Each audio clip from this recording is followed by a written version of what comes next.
Let's bring in Arizona Congressman Andy Biggs. We've been we've had the reaction from former President Trump today. Right. We've heard it from the Biden administration, from the White House, I should say. We wanted to get some congressional reaction as well. Congressman, your thoughts here today, sir.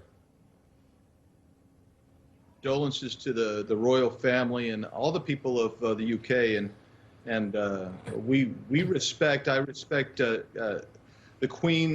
Look, let's just face the facts. She symbolized the history and tradition of the British, and she married that to the move into modernity that in the world that we live in today.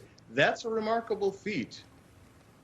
It really is. And I wanted to see how you have seen the politics of Britain change over the years, because what's interesting about that is with the ups and downs and the swings politically to the right and to the left, she's been a steady force all along.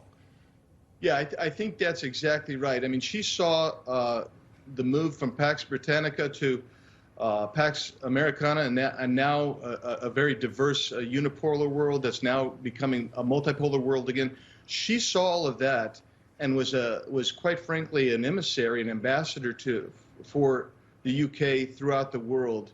And she provided, I would suggest, a steady hand in a world that was changing dramatically from the time of her youth to the time of her passing. And so I would say that she did a couple of things. She led with dignity, but she also did not interfere with what was going on with the parliament, for instance, and the politicians and the political leaders of the day.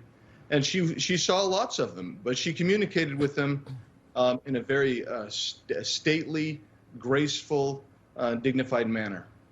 Congressman, we've been talking about the type of king that Charles III, now Charles III, will be, and whether or not he will get involved in policy, because he's been fairly outspoken about a variety of issues, the environment and climate change for one.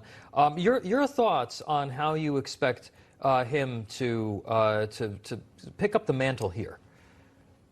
Well, I would imagine that he will continue to have passionate views on issues, but I would also imagine that the mantle actually brings some constraint as well. And I've always viewed him as rather measured in his participation or spoken nature. And I would guess that he'll probably be measured in his tone as well as his messaging, his narrative going forward. But I don't expect him to be meddlesome particularly, but I also don't expect him to stand on the sidelines necessarily either. Mm-hmm. And it comes, Congressman, at a time when it looks like there could be some challenges over the winter, energy supplies obviously coming through, and a steady hand will be important for those people, because we saw in the Queen a steady hand from 1952 through everything throughout that era. Yeah, and I think that's right. And that's why I would expect once you get the mantle on you, it changes and puts a different perspective on leadership. And I would imagine that's the same with now King Charles III. All right, Congressman Biggs, thank you so much for joining us, sir. My pleasure. Thank you.